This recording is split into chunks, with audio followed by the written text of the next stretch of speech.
Morning, distinguished ladies and gentlemen. For a moment there, I was a bit disoriented. I wasn't sure they were talking about me. But we thank God Almighty. If we have opportunities, we should use them positively. And we have 200 million Nigerians, and only a few occasionally get the opportunity to be given national responsibilities. And we shouldn't take those national responsibilities lightly.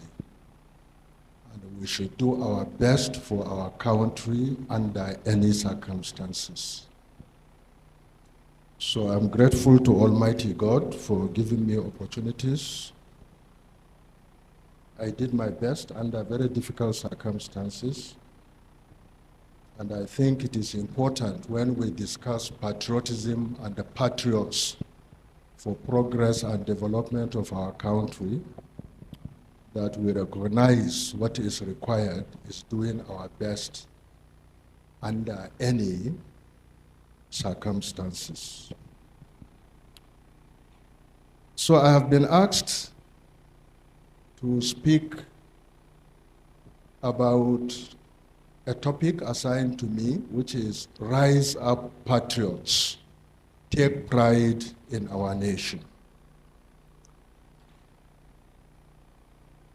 I accepted to speak on this after serious contemplations, and particularly given the manner by which I was approached and given this assignment. Anyway, I will say more about this, but let me begin in discussing this topic by an introduction, background, and context.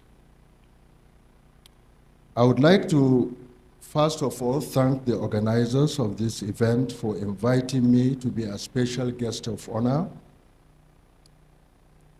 and for especially giving me the honor to deliver this keynote address.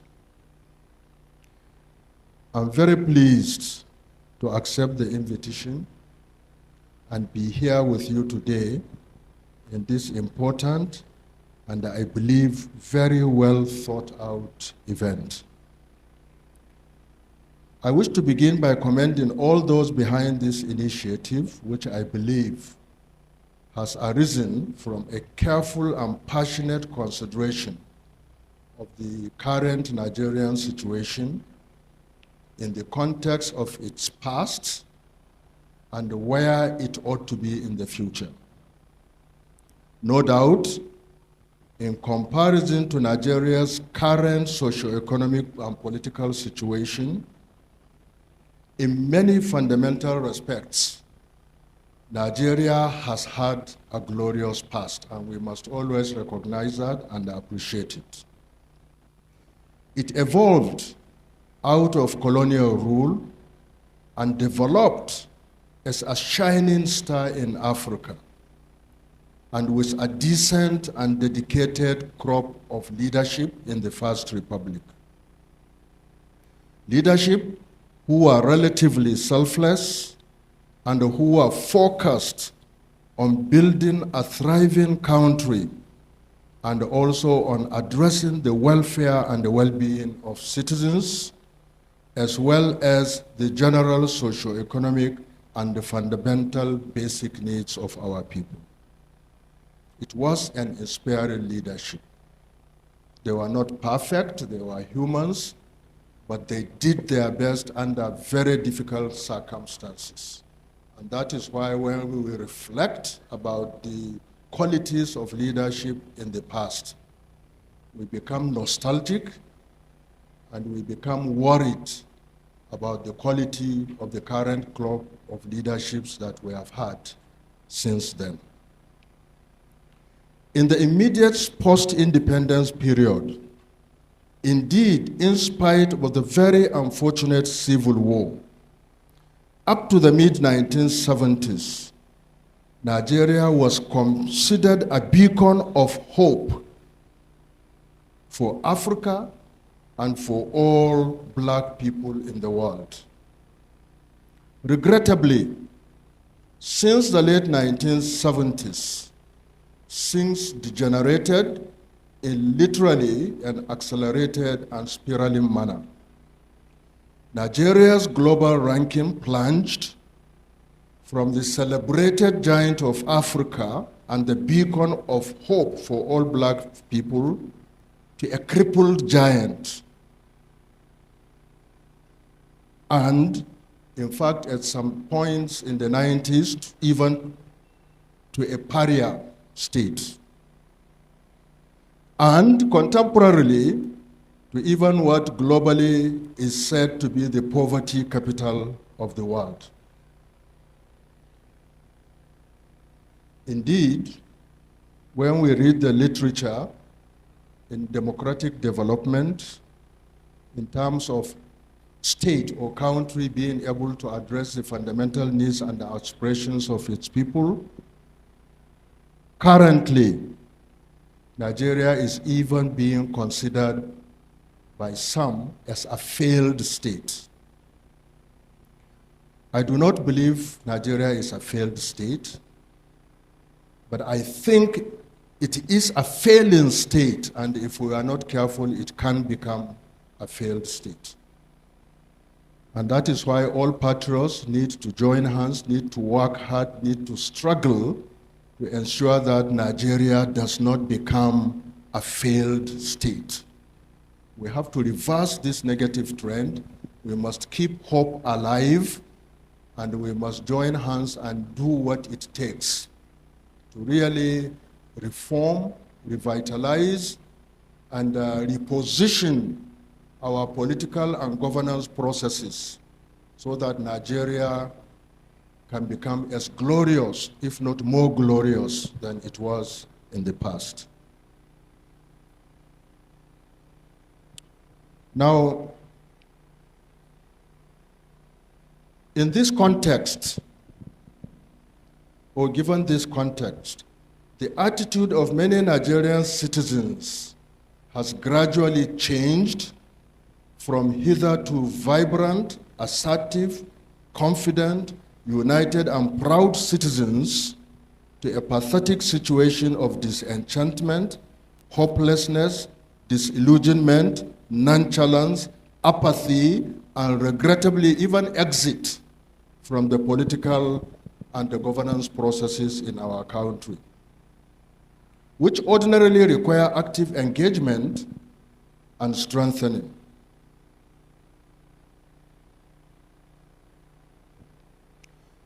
I think there are many illustrations of this situation of disillusionment and all those adjectives I have used.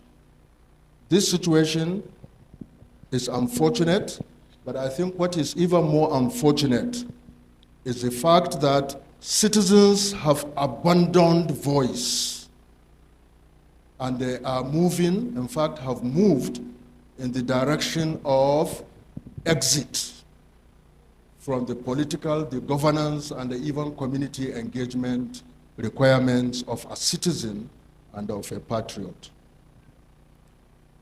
Indeed, the even more dangerous situation has already been alluded to, which is the phenomenon of Japa by the most useful, active, and relatively well-trained segment of the citizenry. Given this context, there is therefore a great need to properly interrogate the concepts of patriotism and the role of patriots in building a country that can more purposefully and effectively be united, be constructive, and be circumscribed by responsive and responsible political and governance processes. Processes which should address the fundamental needs and aspirations of citizens and cater for their basic needs. I think there is additionally the need for those who have not yet lost hope in our country who still sees a need for constructive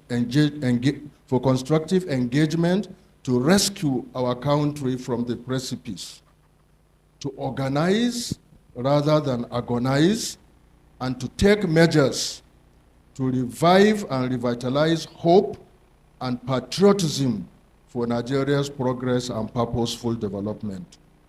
And this is where I see the relevance of today's commendable event and the choice of the topic to discuss who are patriots, what is patriotism, and why they should rise up to be proud of their country.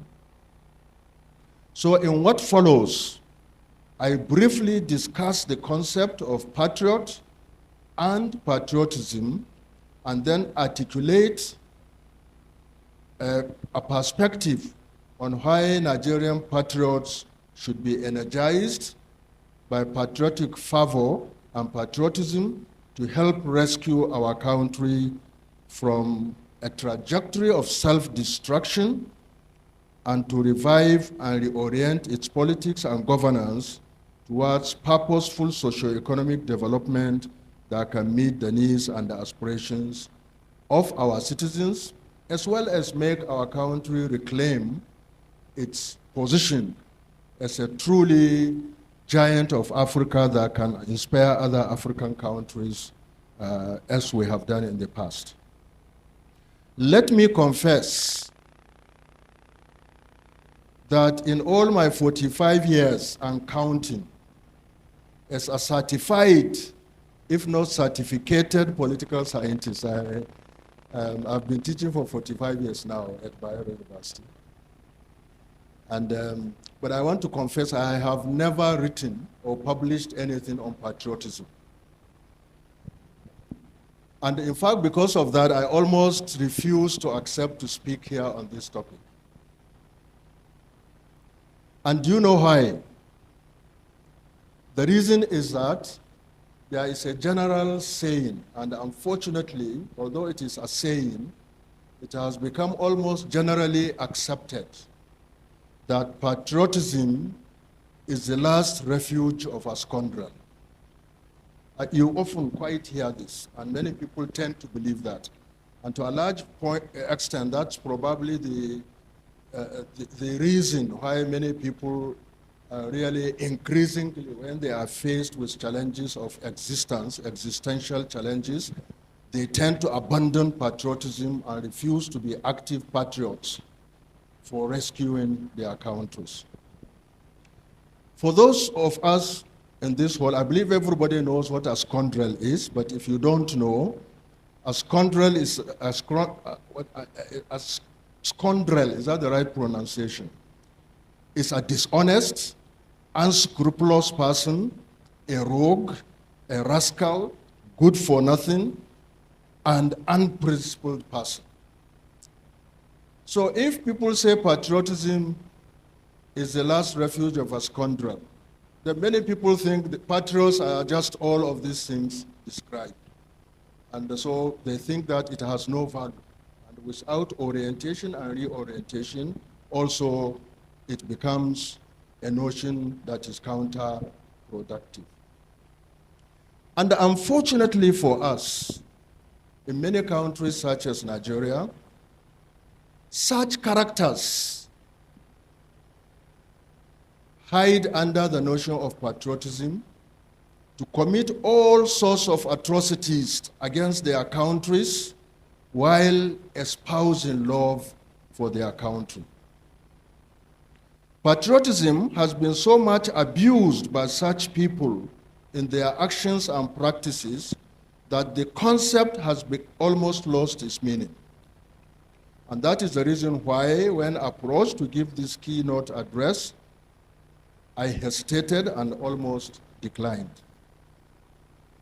But I accepted only because the organizers have the good sense to contact me through a person whom I have known for a very long time, who is a friend and a brother, and in many respects, a comrade in arms, who I believe to be a true patriot and whose patriotic fervor in action and utterances I have so far no reason to doubt. I'm not going to embarrass him by mentioning his name, but I believe that whatever he puts his hands on, and particularly on this issue, revival of patriotic fervor and the constructive engagement to rescue our country, it's a good thing to do.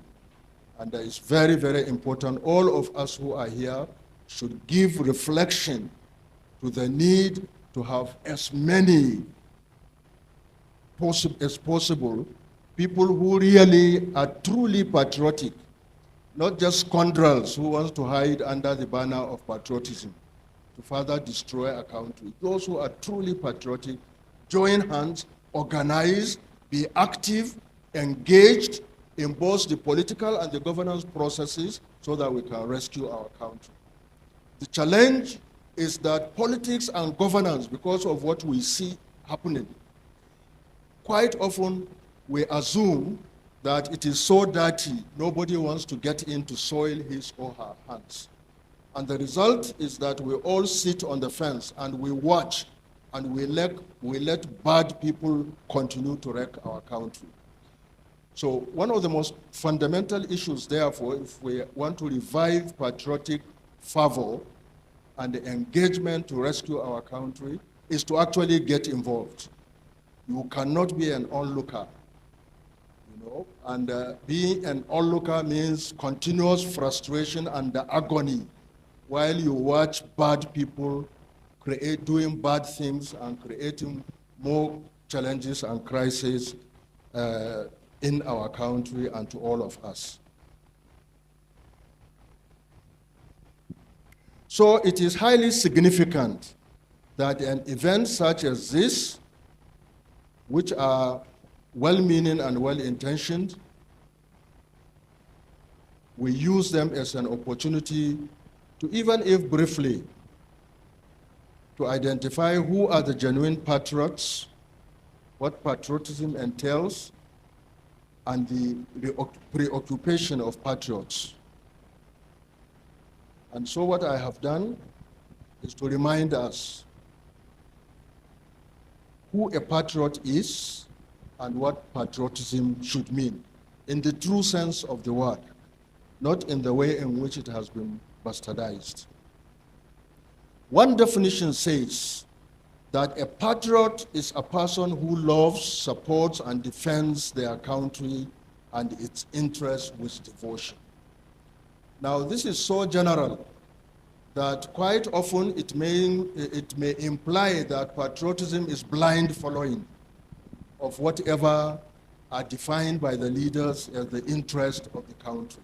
But it is not so. It is not blind following, because blind following quite often lead to extremism, and extremism quite often undermines a country's potential and results in more conflicts rather than unity and forging ahead in a constructive manner.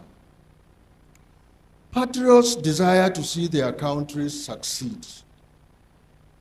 They do not necessarily believe that their country is perfect, but they contribute to making it better, and they keep hope alive that with engagement things can continuously improve. And they do this even under very difficult circumstances. They operate within existing constitutional framework. They obey the laws and the rules and regulations. Patriots put country above self, and they exercise freedom with responsibility. They exhibit willingness to protect their country against its opponents and the fight to defend it if necessary. Patriots have passion or passionate commitment to their national values and principles. They sacrifice personal individualistic interest for collective national benefits. And they participate actively in civic duties at the local and national levels.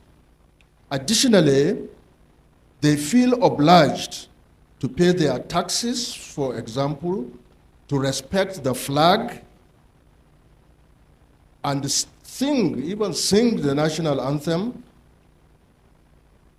and of course, to vote in the choice of their leaders. To participate in voting in the choice of their leaders. And this is a very, very important responsibility.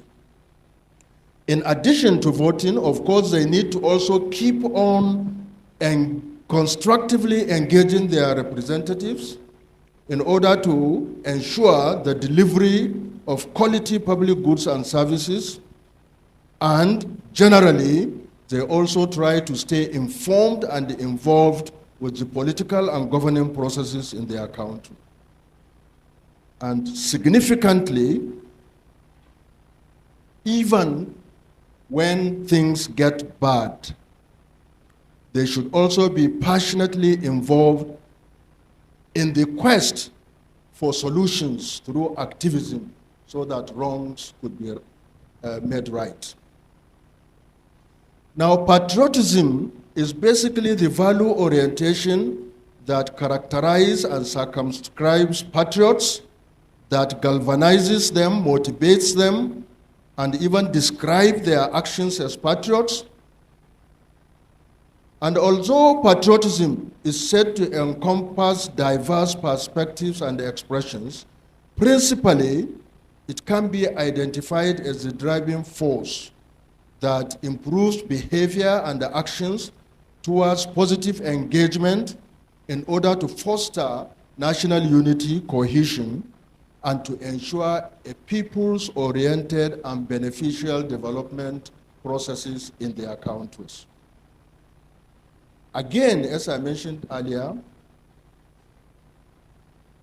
care must be taken by genuine patriots to avoid what in the literature is termed as excessive or blind patriotism, which is basically chauvinism and which is usually driven by the scoundrels who are hiding behind patriotism and who then nurture either isolationism tendencies or xenophobia in terms of creating hate amongst the citizenry, all of which, of course, lead to self-destruction of a country. So basically, what I have done is to remind us, true patriots represent all these characteristics. If you go to the literature, they try to even segment patriots. Some are characterized as constitutional patriots. That is, people who may not necessarily take pride in their culture, but at least they obey constitutional provisions, they obey the law, they do ensure that the values that are incorporated in the legal framework in their country, they respect it.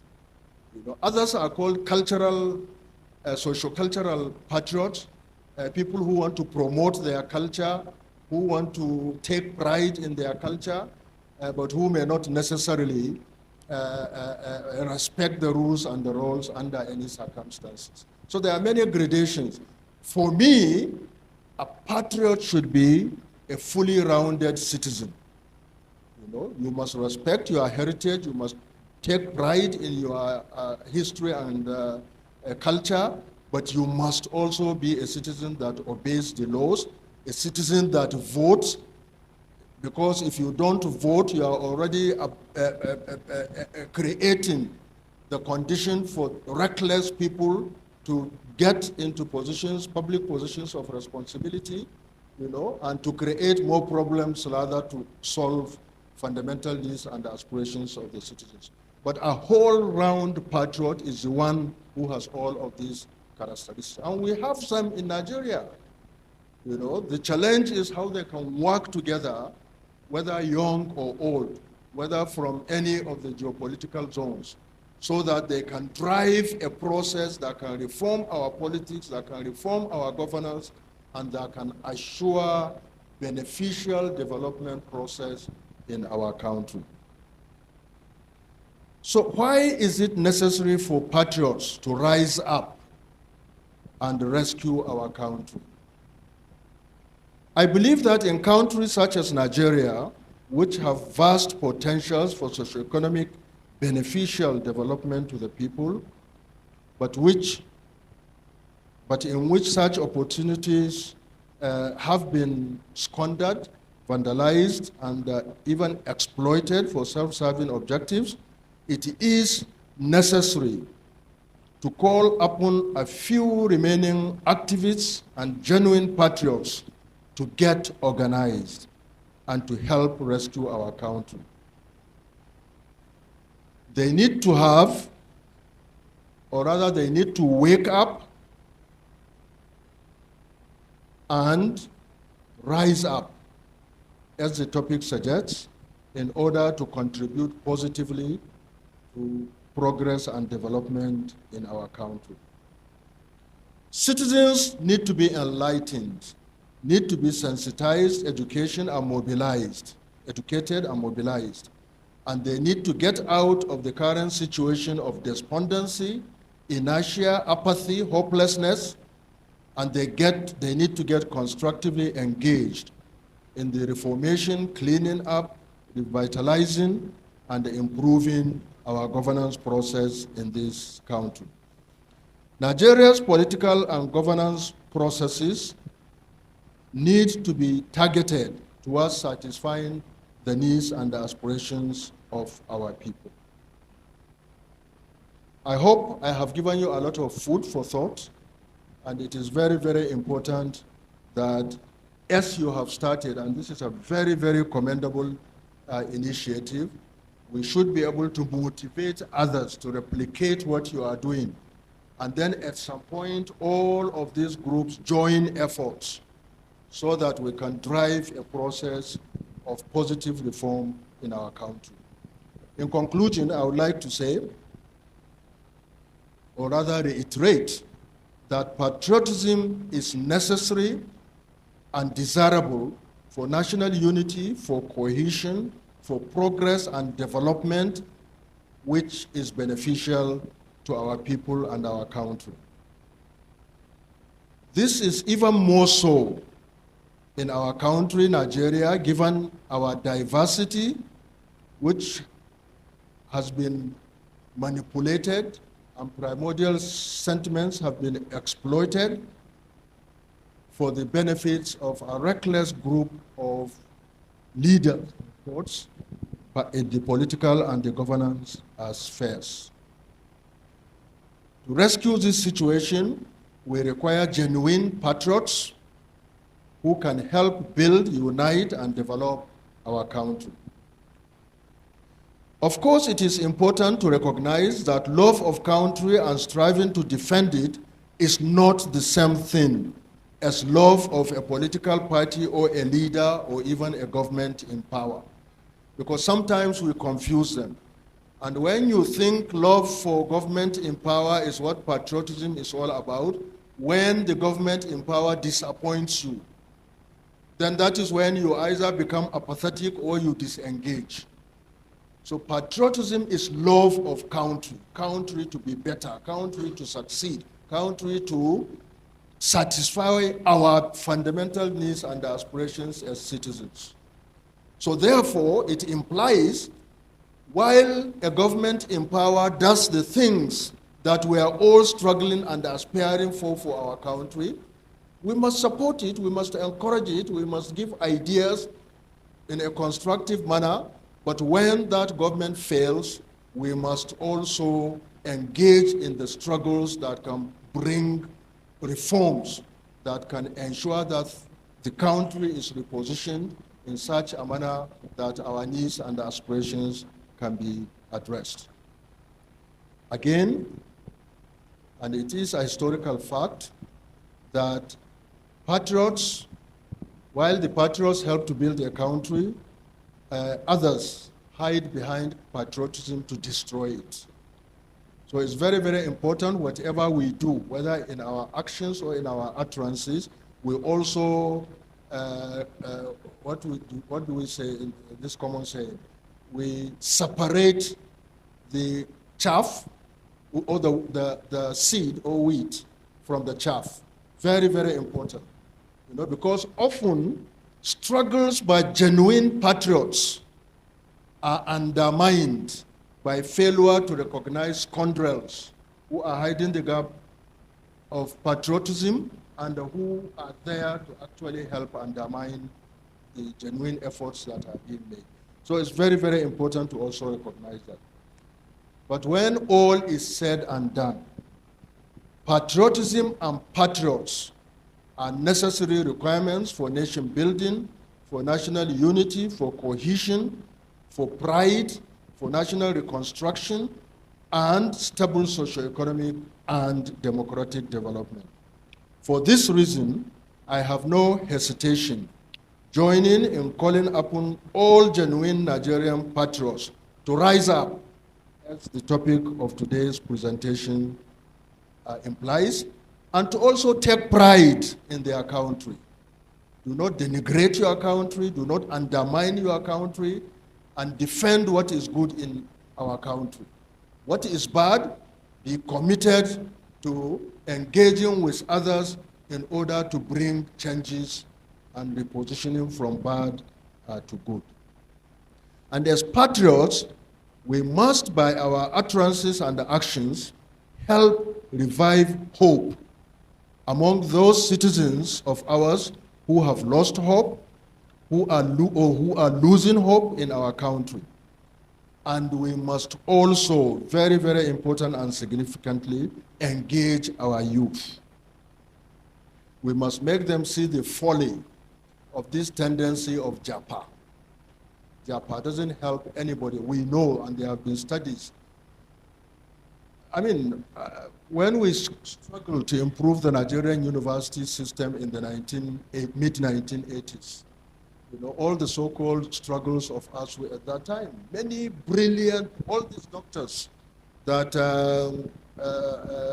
Ambassador Hassan Tukur mentioned, that Obama was talking about that in the US. It was during that period. Many people left the country. Why? You know, because they are well-trained, they are competitive globally, but they do not have the work or the motivation to actually practice their training.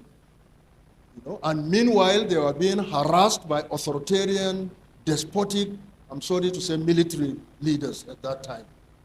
So they all left.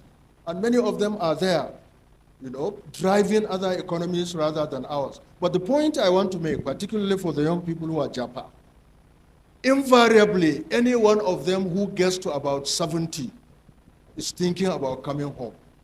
They want to come back home. They could never and have never adapted to the countries where they moved to, and they want to come back. Again, they also see the socio-cultural damage of what alien cultures and values have done to their children, and they want to come back home. They may come back home, they may be frustrated, but because they have been disconnected with their society, and they end up regrettably being very, very frustrated people. So struggle to improve, and that's why many of us at that time, you know, decided that we were not going to go anywhere, even though we knew we were competitive wherever we went, but we were going to fight it and improve the system so that we could work here and contribute to the development of our country. That was the underlying principle for the struggle of ASU in the 80s to the 90s in order to defend the Nigerian university system. It's regrettable that such struggles are taken or have taken other dimensions, you know, but it's a fundamental struggle that has been done, and it applies to everybody. So you better stay and fight and improve your country, if not for you or during your lifetime, at least for your children and grandchildren to come, rather than to live thinking that you are seeking greener pastures, but you will die. I'm very sorry to say this, but we have evidence. You will die a frustrated person after all that. So thank you so very much, and I hope I have given you food for thought. So that's very, very important. Wow.